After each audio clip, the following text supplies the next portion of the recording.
ఇది ప్రాపర్టీ. ఈ road కానుకొని first bit ఉంటుంది ప్రాపర్టీ అంతా. కాను ఇంకా మిగతా కల్టివేషన్ చేసి ఉంటుంది, కాటన్ కూడా వేసి ఉంటుంది ప్రాపర్టీలో. 66 ఎకరాల ప్రాపర్టీ ఇది చుట్టూ మొత్తము. ఇక్కడ నుండి మనకు అక్కడ చెట్టు కనిపిస్తుందా లాస్ట్లో, అక్కడ చెట్టు వరకు ఈ పానది ఫేసింగ్ అనుకొని ఇక్కడ నుండి మనకి ఎదురుగా డెడ్ ఎండ్ వెళ్ళిపోతే ఆ చెట్టు ఉంది కదా పొడుగు చింత చెట్టు, అక్కడి వరకు వస్తుంది మనకి. ఓన్లీ రోడ్ ఫేసింగ్ 1 కిలోమీటర్ దాకా ఉంటుంది ఈ పానది రోడ్ ఫేసింగ్. బీటీ రోడ్ ఇక్కడ నుంచి జస్ట్ మనకి 300 మీటర్స్ ఉంటుంది. 200-300 మీటర్స్లో మనకి బీటీ రోడ్ ఉంటుంది. బీటీ రోడ్ కూడా అటాచ్ అయి ఉంటుంది ప్రాపర్టీ సైడ్ నుండి. బీటీ రోడ్ నుంచి జస్ట్ 200 మీటర్స్లో మనకి 66 ఎకరాల ప్రాపర్టీ ఇదంతా. ఈ లెఫ్ట్ సైడ్ కనిపిస్తుంది కదా, మొత్తం కల్టివేషన్ చేసి ఉంటుంది ప్రాపర్టీ. ఒక 10 గుంటలు 15 గుంటలు 10 ఎకరాలు 20 ఎకరాలు మనకు వితౌట్ కల్టివేషన్, మిగతాదంతా కల్టివేషన్లో ఉంటుంది. మొత్తం రెడ్ సాయిల్ ఒక 20 ఎకరాలంతా మిక్స్డ్ సాయిల్ ఉంటుంది. మనకు మండలం నుండి ఈ ప్రాపర్టీ వరకు 6 కిలోమీటర్లు ఉంటుంది. హైదరాబాద్ నుండి 110 కిలోమీటర్స్ ఉంటుంది ప్రాపర్టీ వరకు.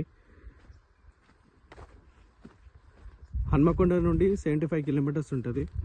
మొత్తం కల్టివేషన్ చేసి ఉంటుంది ప్రాపర్టీ. ఇక్కడ నుంచి అక్కడ దాకా కొంచెం ప్లేన్ ఉంటుంది, మిగతాదంతా కల్టివేషన్లో ఉంటుంది. సీల్డ్ డాక్యుమెంట్ రైతు బంధుగా పడుతుంది. మొత్తం 63 ఎకరాలకు ఓన్లీ 3 ఓనర్స్. అక్కడ కనిపిస్తుంది కదా, అక్కడ కల్టివేషన్ చేసింది ఇదంతా ప్రాపర్టీ.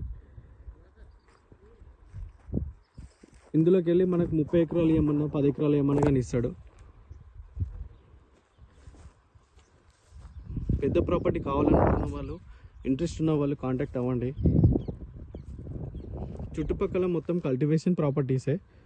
ఓకే, ఇటు ఆపోజిట్లో కూడా మొత్తం మనకి కాను, అటు ముందుకు పోతే వరి పొలాలు ఉంటాయి. అటు రైట్ సైడ్ కూడా డైరీ ఫామ్ వరి పొలాలు ఉంటాయి.